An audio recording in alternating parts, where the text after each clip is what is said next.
It is a gorgeous Wednesday morning here in Nashville.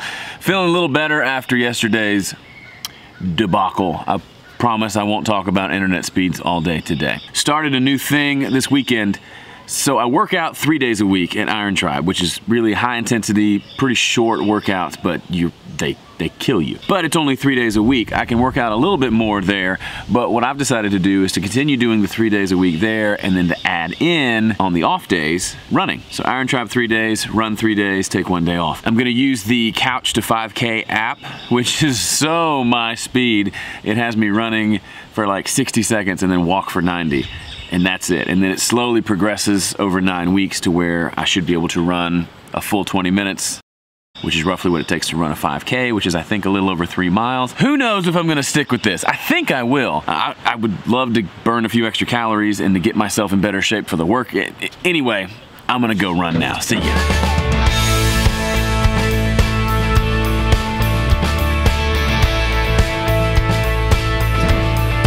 Made it.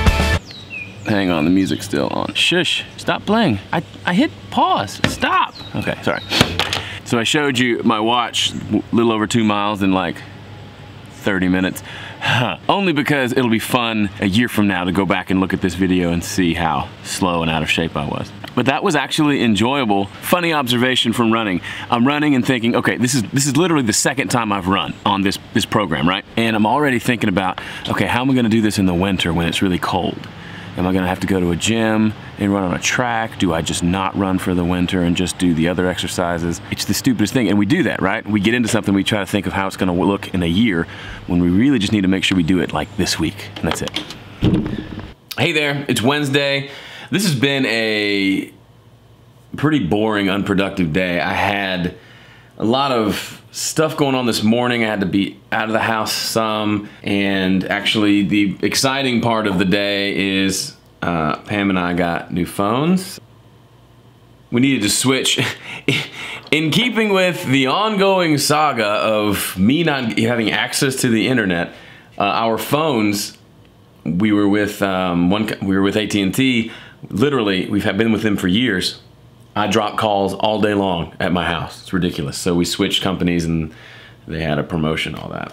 Switched to Verizon, so we're hoping that works better. Boy, technology hates me this week. It's like, get your EP out, and then technology will go on top of you. But I promised I wouldn't talk about that anymore, so I'm done. I'm done, done, done, done, done, done, done, done, done, done, done, done. This whole week, I've kind of been, at least this first half of the week, first 60% of the week, between scrambling to fix problems and putting out fires, I've been a little aimless, and I need to kind of tighten things down. We're going on vacation in a couple weeks, which will be fun. I don't think I'll be doing much GilderCamming while we're away. Who knows? Who knows? But after the sprint that was May of recording and mixing and releasing an EP, I've kind of just taken a couple days to breathe, which I'm not crazy about because I feel like I've kind of coasted the last few days. I'd like to get back in with a plan, which gets back to what I say all the time.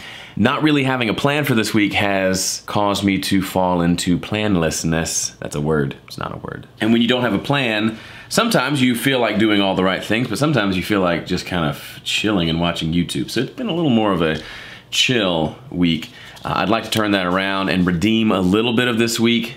And really, it's a lot of business strategic stuff that I need to focus on. If you are a business owner, you know, there's an element of, even if you have some pretty stable things in your business, there's an element of always a new month begins, a new year begins, a new season begins, of kind of starting at ground zero and figuring, okay, what am I gonna do to create value this month? To create enough value for people that's so valuable that they will pay you for it. I mean, that's business 101, but it's easy to overlook. It's easy to get caught up in what seems important and to forget to think bigger picture and to try to dream a little bit of what are, I mean, I've been doing this, speaking of Home Studio Corner as a business, been doing it for 8 years and I've done a lot of things. I'd like to venture out into some areas I haven't ventured into very much. Specifically, what I'm thinking of right now is more events here in Nashville, potentially more events outside of Nashville, and possibly even some one-on-one event type stuff, almost coaching, consulting stuff.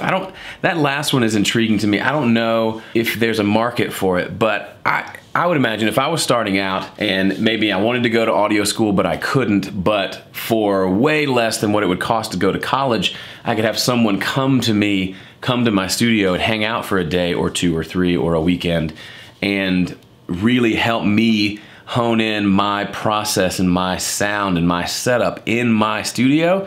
Man, that seems really valuable to me. So I'd like your feedback. You're not committing yourself at all. If you think it's the dumbest idea in the world, leave a comment, let me know. It won't hurt my feelings. But I'd like to know, in that kind of context, if you're looking to improve your game and going to audio school isn't an option, and maybe even traveling to one of my events in Nashville doesn't seem like an option, if having me come to you seems like something that would possibly be valuable, or at least something you think some people would be interested in paying for. Obviously, it would have to be fairly expensive because I'm hopping on a plane and I'm gonna spend days away from here and my family, but I think there could be a whole lot of value, especially when you think about it in context of doing something like this versus an audio program at a college that'll cost tens of thousands of dollars. I always believed you were right. I was deceived. I could fight this fight. See, the other thing is, I could do, and I have done, events here in Nashville. So the Simply Recording Academy is a great example. I've done smaller little workshops as well. And they're super fun. Usually they take place, I've done a few at my studio, done the bigger ones at a nice studio in town. Those events are super fun and super interesting and super educational. The thing about them though, is if you're coming from your home studio, which is a spare bedroom, you've got a single microphone and a USB audio interface, and that's your entire rig, coming to a big fancy studio where you'll learn how to mic drums with 12 mics and using, you know, outboard distressors on your overhead, you know, it's really fun, it's really interesting, it's completely, totally, you should do it, right? At some point in your life, you should experience a big studio on some level, whether it's attending a session, recording there, coming to an event, like an educational event at a studio. I think they're fabulous and super inspiring. However, it's not the most helpful thing in the sense of, wow, everything I learned, I'm gonna go apply to my studio. You could learn how to use a patch bay at a big studio, but that's not gonna help in your studio, because what home studio really needs a patch bay? That's where I think this idea, it won't leave my head, because I think there's some value there of me coming to you where you are and us together learning and figuring out how to get good sounding recordings and mixes out of your space. You can come to me and I can show you how to do it in my space, but it's necessarily gonna be different, right? I've got different equipment, probably different software, a different room, different guitars. I was telling Pam earlier, you could sit me down with my Gibson J45 in front of any microphone into any preamp and it's probably gonna sound pretty good because it's a great guitar and I'm a good guitar player.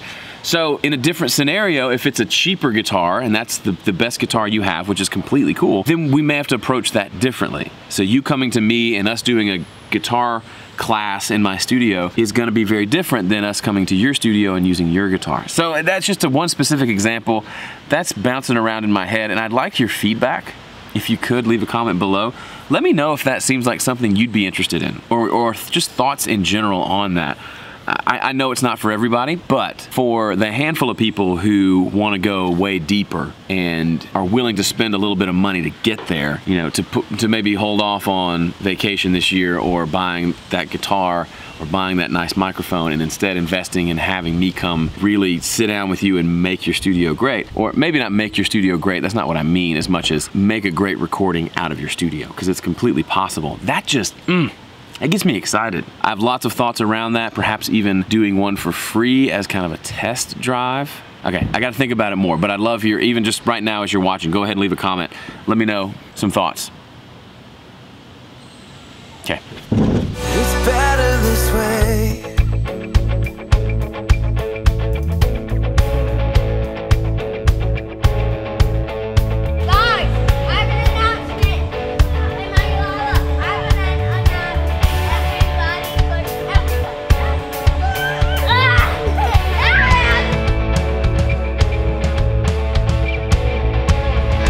Editing GilderCam while watching Lidge. If you're not familiar with Lidge Shaw, he is a super cool guy with an epic beard from here in Nashville. Been in the industry forever. He runs a studio here in Nashville, but he also runs what's called the Hay Bale Studio, which sets up at the Bonnaroo Festival, which is about an hour outside of Nashville, and they record bands all day for all 4 days, and then those recordings end up getting mixed and mastered on the fly, uploaded so radio stations around the country can play these sessions from the Bonnaroo Festival. Super, super cool. And they're doing a live Q&A stream tonight about their setup and workflow and what they're doing and how they do it. Super interesting. Makes me wish I was there.